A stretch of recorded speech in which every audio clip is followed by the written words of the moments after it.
Welcome back to The Explainer, everyone. Today, we're diving into a genuinely fascinating structural breakdown. We are going to demystify the third largest military force on the entire planet, the Indian Army. We're looking at the anatomy of this absolute colossal organization, understanding not just how it operates on the ground today, but how history actually shaped its very foundations. Here's our roadmap for today's Explainer. We'll kick things off with its historical transformation, then move right into its primary and secondary roles. After that, we'll examine command and control, break down the operational structure, and finally, wrap things up with composition and ranks. Let's get right into it. Section 1. Historical Transformation, from native armies to modern forces. The story of the Indian Army's transformation is really one of constant and sometimes painful adaptation. It all kicked off in the 1930s with the Indianization process. Basically, this meant gradually swapping out British officers for native leadership. Then independence hits in 1947, bringing major structural shifts and a roughly 2 lakh strong force that was mainly focused on internal security. But, 1962? That was a brutal wake-up call. The China-India War exposed some serious vulnerabilities.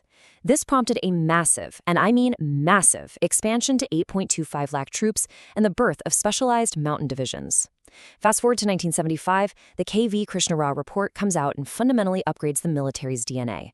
We're talking introducing heavy tech, helicopters, Bofors guns, T-72 tanks, really forging the modern warfighting machine we see today.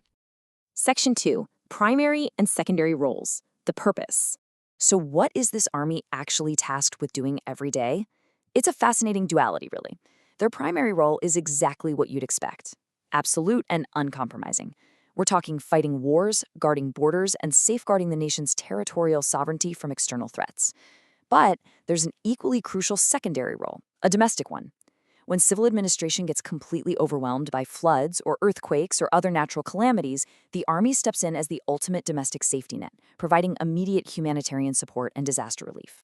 Looking beyond just defending the borders, their specific day-to-day tasks are incredibly varied. Yes, they fight wars and handle internal security against subversion, but they also project presence globally.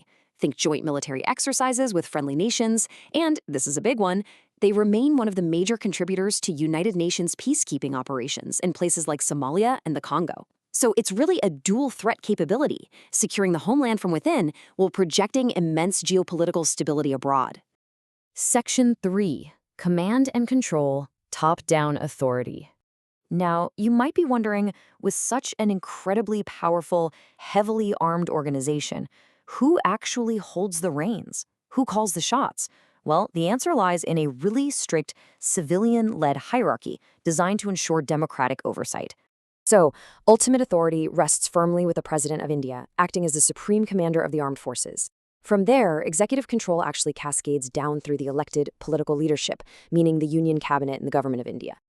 The Ministry of Defense, they handle all the heavy lifting in the background: personnel, financial stuff, resource management, you name it.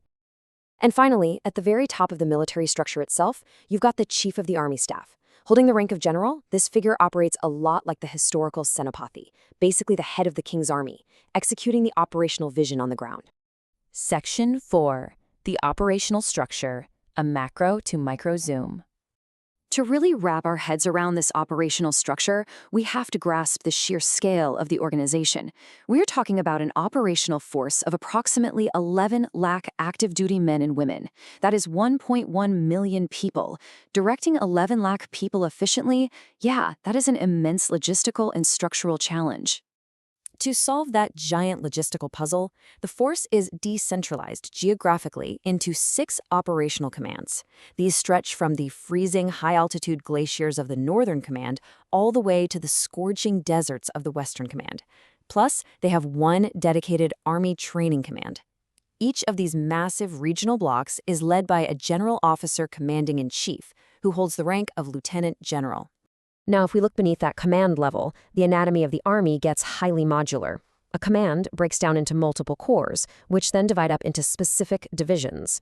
Below that, you've got brigades, which are up to 5,000 combat troops, moving down to the main 900-soldier fighting unit, the battalion. But the granularity goes even further. We're stepping down through companies and platoons until you reach the absolute tip of the spear, the 10-person section. It's this extreme microstructuring that guarantees precise tactical control, even in the absolute chaos of a battlefield. Section 5. Composition and ranks. The anatomy. As we all know, it takes a highly coordinated team to actually win a battle. So the army is broadly split into two categories. On one side, you have your fighting arms. These are the troops carrying out the actual offensive operations and holding the ground. Think the armored corps with their heavy tanks, the infantry on foot, and the mechanized infantry. But here's the thing, they absolutely cannot survive alone. On the other side, completely reliant upon each other, are the supporting arms. This includes your artillery, providing that crucial long-range fire support, and the engineers who handle vital combat support tasks. Building bridges, laying defenses, and even just ensuring there's a fresh water supply. Guiding these specialized arms are two very distinct leadership tiers. First, you have the commissioned officers, ranging from lieutenant all the way up to general, and of course, the rare honorary field marshal. But listen, the actual operational backbone of the entire army? That rests on the junior commissioned officers and non-commissioned officers. From Havildar Major up to Subedar Major, these leaders are the critical, everyday link between the high-level strategic vision of the brass and the daily discipline of the troops right there on the ground. As we step back and reflect on this explainer, looking at this immense, incredibly structured organization, it leaves us with a pretty provocative thought. We've just seen how the Indian Army evolved from its British-era roots, adapted through the Indianization process, and completely modernized following the conflicts of the 20th century. But, looking forward, how will this historic 11-lock-strong army continue to evolve in the face of rapidly changing modern warfare? We're talking about a future driven by drone swarms, cyber threats, and artificial intelligence. It's a massive, heavy structure, and watching it adapt to the battlefields of tomorrow is going to be truly fascinating. Thanks so much for joining me on The Explainer today, and